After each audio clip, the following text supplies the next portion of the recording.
Hi, it's Fiestaro. Hello, collectives. Oo, so mga collectives, yan yung mga naka-follow, yan yung mga naka-subscribe. Okay, so again, kung gusto mong masali yung energy mo sa susunod nating reading, dapat naka-follow ka na ngayon. Dapat naka-sub ka na rin, no? So again, before tayo mag-start, kung hindi ka pa nakakapag-subscribe, please do subscribe and hit the notification bell para lagi po tayo maging updated sa mga mangyayari pa lang. Okay, and syempre, kung may tanong po pagdating sa private reading, just message me sa akin pong FB page for more info. Ganun din po pagdating sa ating mga charms. Okay, so yung mga charms natin, they're all available. So ito yung ating cord cutting. Sa mga bago dyan, oo, yung iba dyan, sawa na. Okay, pero yes, sa mga bago, this is our cord cutting. Ito yung pangtanggal po. No, yan, ganyan na siya kalaki. Medyo bulky siya. Yan, ganyan siya. Pero okay lang naman. So, siya yung pantanggal ng blockages. Okay, kung makikita nyo to sa personal, marami tong stones sa likod. Okay? Yeah, this is acrylic. Yeah. Anyway, it's like glass. Oo. Pero, yun, no? So, pantanggal po ng blockages. Pangbalanse sa lahat po, no? Ng energy na meron ka. Okay, so again, ang tawag dito, kung hindi mo gustong isuot, pwede mo siyang ilagay sa white pouch, no problem. Okay, pwede yan sa bahay, pwede yan sa business, sabit nyo sa front door, kung hindi nyo gagamitin pang sarili. Okay, so kung pang sarili naman, yes, pwedeng isuot, pwedeng ilagay sa white pouch. Okay, and syempre, yung ating 2-in-1 love and money bracelet. Okay, so with citrine stone. Okay, so meron siyang citrine. Ano bang meron sa citrine stone? This is a money magnet stone. Okay, madalas ginagamit po yan pagdating sa pamemera. Okay, pangkalahatan pagdating sa pamemera. Yes, increase. Okay, so yeah, makikita nyo to, hindi siya puchu-puchu. Okay, alam nyo puchu-puchu. Oo, mas maganda to sa personal. No, yan, ganyan siya sa malapitan. Okay. This is 7 inches long, by the way. Hindi siya, tawag dyan, hindi siya na-adjust, hindi siya garterized. Okay, so, kung gusto mo siya, gamitin as your charm, pwede mo siyang isuot, or kung hindi mo masuot, ilagay mo sa red pouch. Okay, may kanya-kanya silang pouch. Now, and syempre yung ating granter. So, si granter, dito ka pwedeng mag-manifest, dito ka pwedeng mag-wish. Avoid wishing ng hindi magaganda. Okay, para ikaw ay makaramdam ng kasiyahan. Huwag niyong gagawin yun, please. Ha? Okay, hindi ka ba natatakot sa balik? Ha? Yes, kahit charm mo yan. Wag kang gagawa ng hindi maganda, lalo na sa iba. Okay? So, yeah. Gawin yung gabay, gawin yung kaibigan, ang inyong mga charms. Ha? Okay? So, kung anong klaseng kaibigan ka, ganun din sila sa'yo. Tandaan yun. And again, yes, available ang ating mga evil eye protections. Okay? And yes, yo. Yung ating mga pang-cleanse, yung ating mga pang-charge, recharge ng inyong mga charms, and kung may mga crystals kayo, yes, pwede yun. Okay? Inform.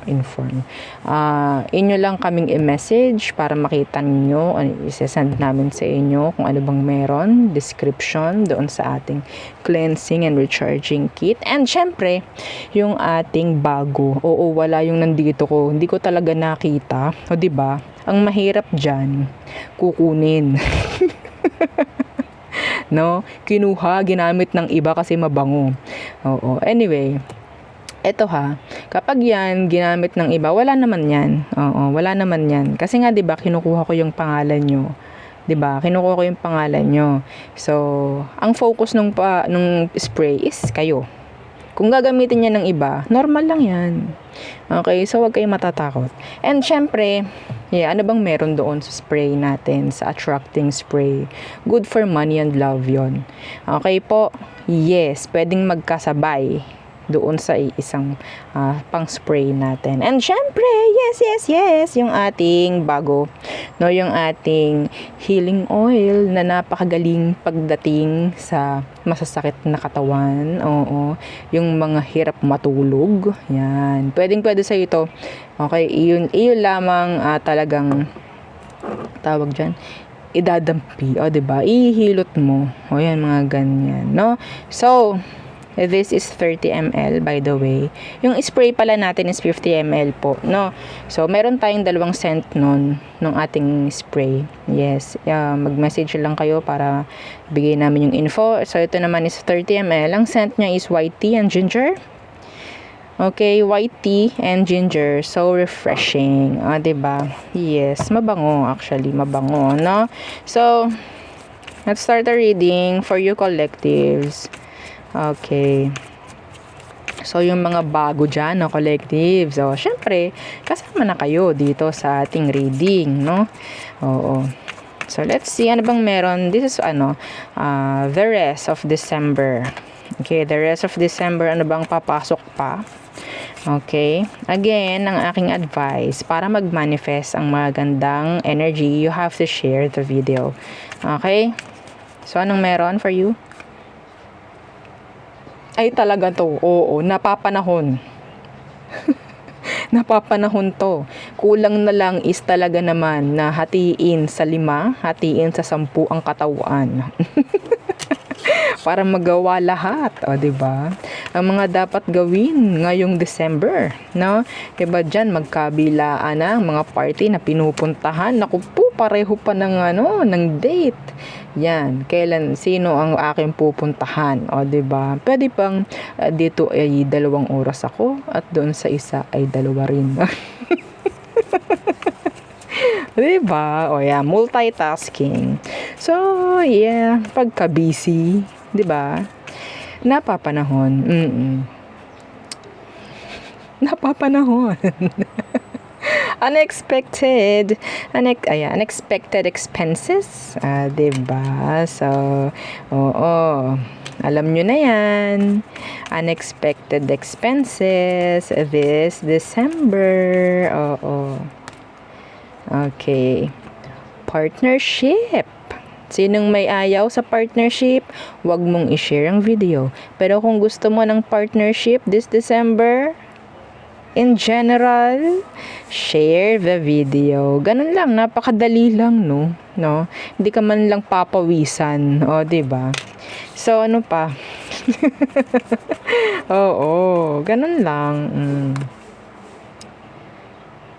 So, siguro mga side hustle, sideline, okay? So, siyempre, 'di ba? Dagdag kita. Iba diyan, yung mayroon diyang mga charm na galing sa akin. Oo, expect nyo na.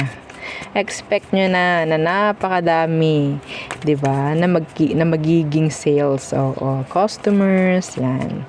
Kaya magiging mabango kayo. Oo, sa mga mata, o 'di ba? Magiging mabango kayo sa tao. So, promotion for some of you. Okay, ayaw mo? Kung ayaw, wag mong i-share. Pero kung gusto mo, share mo. O, 'di ba? Share the video. Share the video. Okay? New assets. Pero tingnan natin. Last one. Bago mag-end ang December, anong meron hahabol sa mga collectives? No zodiac sign needed po ha, kapag collectives. Oo. So, kilala ko na yung mga energy na yan. So, anong meron pa ang parating? Negotiate. Negotiate. In negotiation. Mga ganyan. So, kahit anuman. So, kung anuman yung specific na negotiation na mangyayari, or inaasam mo, or hinihintay mo, pwedeng mangyari this December. Okay? Or bago mag-end ang December. So, yeah. Okay. Ilista nyo. Kahit ilista nyo yung mga nakita natin, check ninyo. 'Di ba? Check ninyo kung mangyayari talaga. Yes. Ganun lang. Ganun lang po yun. Pero, yeah. I trust these energies na pwedeng makukuha mo. Okay? Makukuha mo. And tawag dyan, magmamanifest. Okay? So, magmamanifest yan. Just trust your energies. Okay? So, let's see the person naman. The person on your mind. Okay, balik rin natin. Yan. Collective love read. So, tingnan natin. Anong meron? Check natin yung person na nasa isip mo. Anong meron sa kanya? Anong meron sa kanya? Sino to? The Ace of Swords Universe. Yung hindi mo kausap po, ha? Yung meron kayong silence. No? Napakatahimik na talagang kuliglig lamang ang maririnig. Okay, sa katahimikan. So, yeah, some of you, you're in no contact talaga. Okay, so anong kailangan mong malaman sa kanya? Anong kailangan mong malaman sa kanya? Two of Wands. Some of them, kung ikaw yung sabihin nating umalis or nag-avoid sa tao, pwedeng naghihintay siya. Okay, naghihintay siya. Yeah, they want attention, no? Attention from you, collectives. Or pwede maging vice versa or flip yung energy. Okay, they want attention. Yun nga lang, kaya po hindi sila gumagawa ng move because they are afraid. They're just afraid. Okay, they are afraid. They're looking at you, they're watching you, they're sneaking, they're, tawag dyan, stalking you. Kung sino man tong hindi mo kausap po ngayon. Okay, merong fire sign, Aries, Sagittarius, and Leo. And we have here air sign, Gemini, Libra, and Aqua. So, who else? Who else? For our collectives, the person on your mind, and let's see what is their energy. Okay, towards you. So, sino ito? Ooh, somebody else. Somebody new, I mean. Somebody new. Okay. The Ace of Cups. What's with that? The Six of Cups in reverse. Nakakakuha ko ng dalawang energy.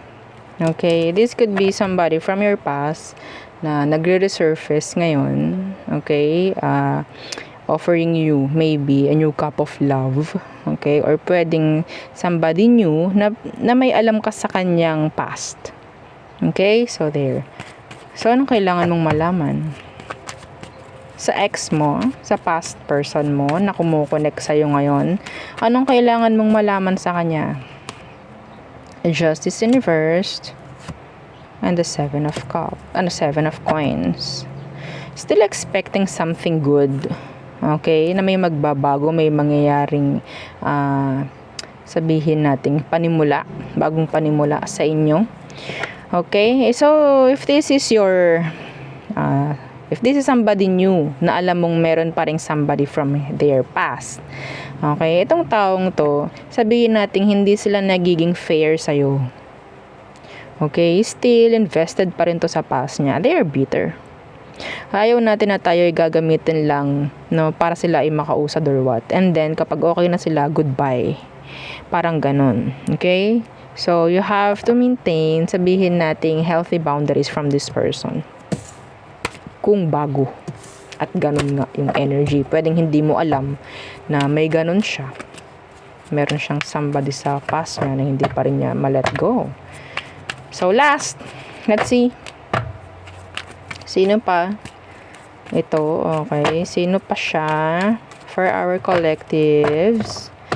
Who is this person? Who are they? Who are they? The Lovers in reverse. Could be a Gemini. Breakups. Separation. Pero tingnan natin, anong naging dahilan ng separation nyo? To be specific. Ooh, the Wheel of Fortune in reverse. So, sabihin nating the situation is not giving. The situation is not situationing. Sabi ko nga, no? Oo, pwedeng may mga blockages lang talaga sa pagsasama nyo. Kaya hindi nagiging perfect. Yeah, wala namang perfect. Pero this is sabihin nating talaga namang sabihin nating dilubyo na. Talagang hindi pwedeng magsama. Oo. So, si universe ang nakakalaban nyo dito eh. No? So, si universe ang parang padala ng blockages sa inyo. Kasi I don't know kung anong meron.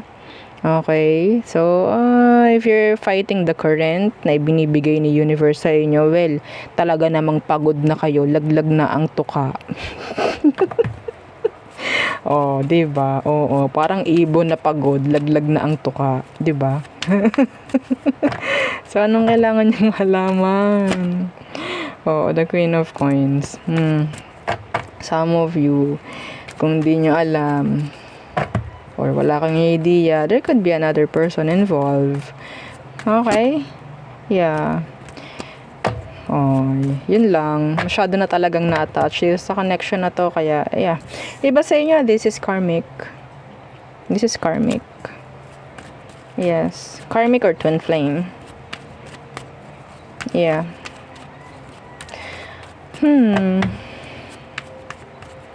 Anong outcome nyo? Outcome na lang ang tingnan natin. This December. Anong outcome nyo? May mangyari ba na maganda kahit kaunti? Seven of Swords in reversed. Learnings. I'm hearing learnings. The Five of Swords. Pero hindi pa rin talaga matanggap. Yeah, the Emperor in reverse. Yeah, sabihin nating strong connection ito. Oo, strong connection. Unti-unti matatanggap pero sa ngayon medyo mahirap. Mahirap tanggapin ang katotohanan, sabi nga. Oo, minsan. 'Di ba? Gaano kadalas ang minsan? So, ngayon, yeah, this is too complicated. Oo, wala akong nakikitang improvement or kung ano man na maganda sa inyong connection sa ngayon. It's like, yes, there's still that energy of struggles, pain, no, still. Pero it's up to you kung ikaw itong mananatiling stuck or lalabanan mo, no, kung ano man ang meron. Okay, hindi mo hahayaan yung sarili mong ma-stuck. Mahirap to sa mga nasa karmic connection, twin flame, yung mga ganyan. Kasi isa dyan, mostly sa twin flame, isa gising, isa tulog. Yes! No, kaya hindi rin totally nag-end up together madalas. So, let's see all signs. Again, don't forget to like, share, and subscribe. Okay. For our collectives. Aries. So, nandyan yung ego, pride, andyan yung energy ng pagmamatigas. Oo. So, Taurus, they're being sneaky. They're sneaky. They're watching you. They're stalking. Some of them. Gemini. Ayaw na, ando yung energy ng parang, okay, bahala ka dyan. Ayoko na. Or parang, ina-avoid ko na ang conflict or issues. Cancer, feeling a strong connection with you. Some of them, they want connection. They want relationship. You're being guided, actually. Mula dito sa Cancerian na to. Leo, ayaw ni Leo na maging open emotionally. Okay, pero I think they have emotions pagdating sa'yo. Nandyan talaga yung parang nagmamatigas lang siya. Virgo, I'm hearing third party involved with the Virgo. I don't know why. Pero si Virgo, ang focus niya ngayon is their finances, career, yan, mga ganyan. So, Libra, okay, wish fulfillment with a Libra. Peace of mind, yes. Scorpio, I'm hearing pregnancy, okay, sa part ni Scorpio. So, energy po din ng progress, energy ng long term, longevity, improvement sa connection if ever. Okay, Sagittarius, they're a player. I'm sorry. So, Capricorn, you'll hear from them. Okay, some of you, there's this Capricorn who will reach out. Okay, Aquarius. They want commitments. They want to commit. This time, they want to commit. Pisces, being responsible. Yan ang nakuha ko. Okay, kay Pisces. And yeah, stepping up. So there, yun ang aking reading for you, collectives. Again, please don't forget to like, share, and subscribe, and follow our FB page and yung isa nating YouTube channel na nasa description box below. Again, thank you. Goodbye.